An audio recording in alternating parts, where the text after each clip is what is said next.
राज्य के अधिकतर भागों में मानसून की सक्रियता में कमी से बारिश में कमी दर्ज की गई है। पिछले 24 घंटों के दौरान सुपौल, अररिया, किशनगंज, रोहतास, भभुआ और औरंगाबाद समेत राज्य के उत्तर पूर्व और दक्षिण पश्चिम भागों में 1-2 स्थानों पर ही हल्की वर्षा हुई है। इसके अतिरिक्त राज्य के शेष भागों में मौसम शुष्क बना हुआ है। मौसम विज्ञान केंद्र पटना के वैज्ञानिक कुमार गौरव ने बताया कि अगले 48 घंटों के दौरान दक्षिण पूर्व भागों को छोड़कर राज्य के अधिकतर स्थानों में हल्की से मध्यम वर्षा की संभावना है। आज के मौसम विश्लेषण के अनुसार अगले 24 घंटों के दौरान राज्य के उत्तर एवं दक्षिण पूर्व भागों के 1 या 2 स्थानों में वर्षा होने का पूर्वानुमान है। मेघ गर्जन एवं वज्रपात पश्चिम चंपारण एवं किशनगंज जिलों के 1 या 2 स्थानों में होने की संभावना है। इधर मौसम विभाग ने अगले 1 से 2 घंटों के दौरान सीवान, मुजफ्फरपुर, सारण, सीतामढ़ी, पूर्वी चंपारण और पश्चिम चंपारण जिले में कई स्थानों पर भारी बारिश की चेतावनी जारी की है। इस दौरान वज्रपात की भी आशंका है। प्रदेश में गंगा नदी का जलस्तर पटना सहित कई जिलों में तेजी से बढ़ा है। गांधी घाट में नदी का जलस्तर खतरे के निशान से 2 मीटर नीचे रिकॉर्ड किया गया। वहीं कहलगांव में जलस्तर लाल निशान से 3 मीटर नीचे बना हुआ है। केंद्रीय जल आयोग से प्राप्त जानकारी के अनुसार घाघरा, गंडक, बूढ़ी गंडक, बागमती और कोसी नदी के जलस्तर में विभिन्न स्थानों पर बढ़ोतरी हुई है। वहीं महानंदा नदी का जलस्तर पूर्णिया, कटिहार और किशनगंज में घटा है। परमान नदी का जलस्तर आज अररिया में खतरे के निशान से 30 सेंटीमीटर ऊपर दर्ज किया गया।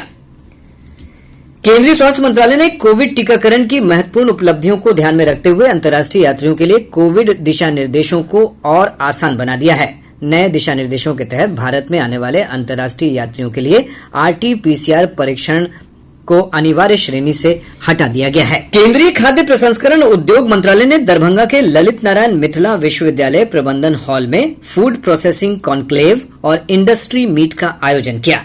इस सम्मेलन में मखाना, मक्का, लीची, बाजरा समेत विभिन्न खाद्य उत्पादों के उत्पादन, विपणन और निर्यात को लेकर विचार विमर्श किया गया।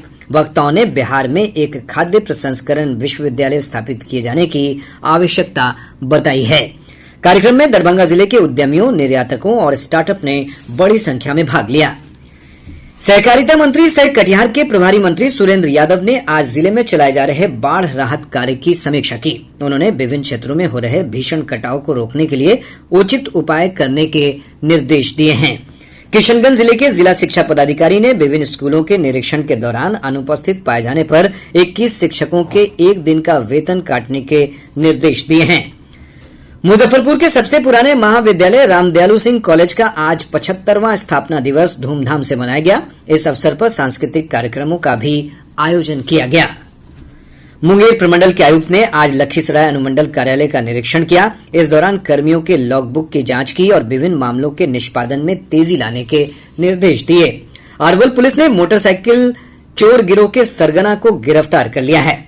कैमूर जिले के भभुआ थाना क्षेत्र अंतर्गत चैनपुर भभुआ रोड पर सुअरा नदी के पास वाहन जांच के दौरान एक ट्रक से पुलिस ने 7,000 से अधिक बोतल विदेशी शराब बरामद की है। राष्ट्रीय जनतांत्रिक गठबंधन एनडीए ने अगला लोकसभा चुनाव प्रधानमंत्री नरेंद्र मोदी के नेतृत्व में लड़ने का संकल्प लिया है और कहा है कि यह गठबंधन भारी बहुमत से लगातार तीसरी बार सत्ता में आएगा। कल नई दिल्ली में हुई एनडीए की बैठक में 39 दलों ने हिस्सा लिया। बैठक में पारित प्रस्ताव में कहा गया है कि विश्व के सबसे अधिक लोकप्रिय नेता श्री मोदी पर लाखों भारतीयों का अटूट विश्वास है और पिछले 9 वर्षों में प्रधानमंत्री नरेंद्र मोदी के नेतृत्व में एनडीए सरकार ने सेवा, सुशासन और गरीब कल्याण की कल्पना को अच्छी भावना के साथ साकार किया है। सुशासन और विकास की इस यात्रा में सभी वर्गों, क्षेत्रों और समुदायों की भागीदारी रही है। प्रस्ताव में कहा गया है कि विपक्ष के सामने पहचान और प्रासंगिकता का संकट है और वो आज भ्रमित और भटका हुआ है। यह भी कहा गया है कि प्रधानमंत्री के नेतृत्व में एनडीए सरकार का समर्थन 2014 की तुलना में 2019 में कई गुना बढ़ गया है। इसमें कहा गया है कि मतदाता विपक्षी दलों के झूठ, अफवाह और बेबुनियाद आरोपों को खारिज करते रहे हैं और देश एनडीए गठबंधन के नेतृत्व पर भरोसा जता रहा है। एनडीए से जुड़े सभी राजनीतिक दलों ने श्री मोदी के नेतृत्व में 2019 की तुलना में 2024 में और अधिक बहुमत के साथ जीत हासिल करने का पूर्ण विश्वास व्यक्त किया है। शिवसेना के अध्यक्ष और महाराष्ट्र के मुख्यमंत्री एकनाथ शिंदे ने बैठक में इस संकल्प का प्रस्ताव किया, जिसे एआईएडीएमके के नेता के पलानीसामी और असम गण परिषद के अतुल बोरा ने समर्थन किया।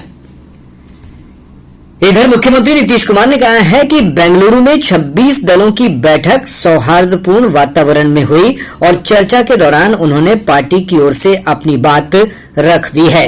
विपक्षी दलों की बैठक में भाग लेने के बाद राजगीर में पहली बार अपनी प्रतिक्रिया देते हुए मुख्यमंत्री ने कहा कि उन्हें किसी पद की लालसा नहीं है, वे केवल विपक्ष को एकजुट करना चाहते हैं।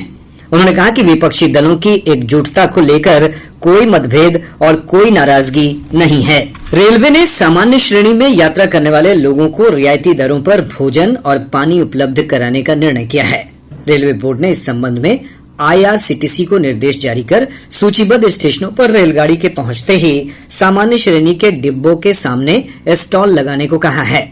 समस्तीपुर, कटिहार, रक्सौल, बेतिया, नरकटियागंज, किऊल, बक्सर, मोकामा और बख्तियारपुर समेत देश भर के 51 स्टेशनों पर यह व्यवस्था शुरू हो गई है। सूची में शामिल अन्य स्टेशनों पर भी यह व्यवस्था कल से शुरू हो जाएगी। कल से शुरू हो रहे संसद के मानसून सत्र से पहले आज सर्वदलीय बैठक बुलाई गई। बैठक में सरकार ने लोकसभा और राज्यसभा की कार्यवाही सुचारू रूप से चलाने के लिए सभी राजनीतिक दलों से सहयोग मांगा है। संसद परिसर में हुई बैठक के बाद संसदीय कार्य मंत्री प्रहलाद जोशी ने कहा कि सत्र के दौरान 31 विधेयक पेश किए जाने की उम्मीद है। उन्होंने बताया कि सरकार मणिपुर हिंसा के मुद्दे पर चर्चा के लिए तैयार है। मानसून सत्र अगले महीने की 11 तारीख तक चलेगा और 23 दिनों के इस सत्र में कुल 17 बैठकें होंगी। भाजपा के विधानसभा मार्च के दौरान पटना में लाठीचार्ज की घटना की जांच के लिए गठित पार्टी की कमेटी ने अपनी रिपोर्ट सौंप दी है। समिति के संयोजक रघुवर दास ने आज राष्ट्रीय अध्यक्ष जेपी नड्डा को यह रिपोर्ट सौंप दी।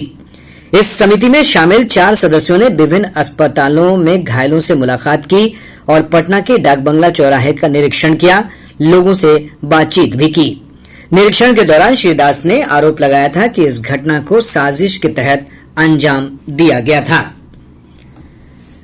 राष्ट्रीय जांच अभिकरण एनआईए ने पूर्वी चंपारण जिले के मोतिहारी में छापेमारी कर प्रतिबंधित संगठन पीएफआई के सक्रिय सदस्य उस्मान सुल्तान खान उर्फ याकूब को गिरफ्तार कर लिया। पुलिस अधीक्षक कांतेश कुमार मिश्र ने बताया कि चकिया थाना क्षेत्र के बांस घाट इलाके से आरोपी की गिरफ्तारी हुई है। आतंकवादी मॉड्यूल के लिए काम करने के आरोप में उसके खिलाफ 2022 में एनआईए ने मामला दर्ज कराया था। इससे पहले भी 2 जुलाई को उसकी तलाश में पूर्वी चंपारण जिले में छापेमारी की गई थी, तब याकूब फरार हो गया था। एनआईए ने कहा है कि याकूब पीएफआई के लिए ट्रेनर का काम करता था और संगठन से जुड़ने वाले लोगों को हिंसा फैलाने का प्रशिक्षण देता था। गिरफ्तारी के दौरान की गई छापेमारी में एनआईए के साथ पुलिस और आतंकवाद निरोधक दस्ते की टीम भी शामिल थी। 7वें राष्ट्रीय रोजगार मेले का आयोजन देश भर में 22 जुलाई को किया जाएगा। इसमें प्रधानमंत्री नरेंद्र मोदी वर्चुअल माध्यम से नवनियुक्त केंद्रीय कर्मियों को नियुक्ति पत्र सौंपेंगे। यह आयोजन देश भर में 45 स्थानों पर किया जाएगा। इससे पहले 6ठा रोजगार मेला पिछले महीने 13 जून को आयोजित किया गया था। मुख्यमंत्री नीतीश कुमार ने आज राजगीर मलमास मेले का विधिवत उद्घाटन किया। यह मेला 1 महीने तक चलेगा। इस अवसर पर मुख्यमंत्री ने ब्रह्मकुंड में पूजा अर्चना की। श्री कुमार ने कहा कि मेले में इस बार 1 करोड़ लोगों के आने की संभावना है। लेकिन यहाँ की भावना यही है, इसलिए कितने लोग आते हैं आप जरा सोच लीजिए कि अब तक 70 लाख 80 लाख लोग आते थे। इस बार उम्मीद है कि 1 करोड़ लोग आ जाएंगे यहाँ पर आने के लिए, टहलने के लिए। हर तरह की सुविधा, आने जाने का रास्ता, लोगों को कोई दिक्कत नहीं हो, कहीं किसी को कठिनाई नहीं हो, हर तरह से। देखिए ना, चारों तरफ कितना हम रास्ता ठीक करवाए।